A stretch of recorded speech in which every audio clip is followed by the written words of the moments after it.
And we hear that often from developers. They're all going to be a 100% union job. They're going to only use the best tradesmen and women that come out of our apprentice programs. They're going to pay good wages. There'll be no games.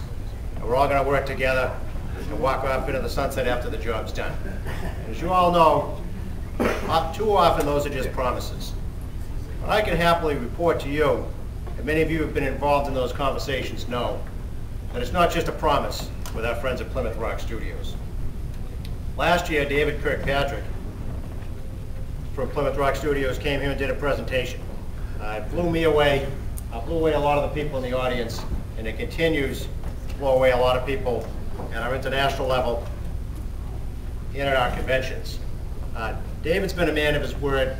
He's lived up to everything they've said they're doing, and we've been working very closely with them. And the word union comes out of his mouth and rolls off his tongue, and they mean it. I've also had the opportunity to meet with Earl Letts, the CEO of Plymouth Rock Studios. Now, Earl is a little bit more gruff. Earl's a no-nonsense kind of guy.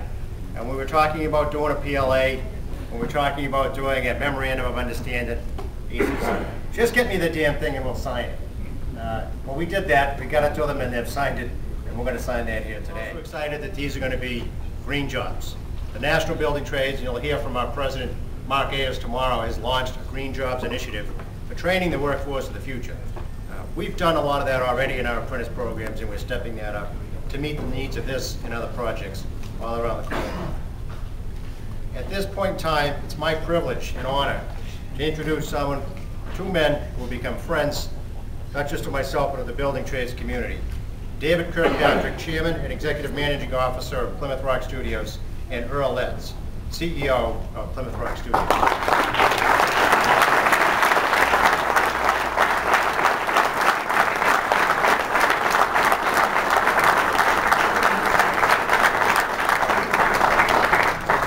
It's great to be here this morning. Before I introduce Earl Letts, who I've known for 25 years, who was president of the studio group at Paramount for 21 years, I just want to say that from the beginning people asked, why union? And our position has always been that we're here to support the middle class. You know, unions are not only about putting milk on the table and a roof over everybody's head, but also allowing everybody to be able to go to college and live a better life. I can't think of anyone who sort of supports an idealized life than Earl Letts, who is not only a great manager and a guy who knows how to make money, but he also has an incredible heart. He's gruff on the exterior, but as we like to call him, real sweetheart inside, the Humphrey Bogart of Plymouth, Massachusetts, Earl Letts. You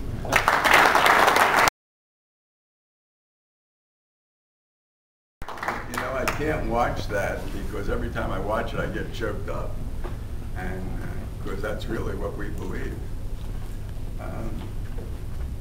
You know, 2.5 years ago, David called me on the phone. He knew I had retired from Paramount, and he knew I was doing some consulting work. And he talked about building a studio in Massachusetts, so I thought he was absolutely crazy.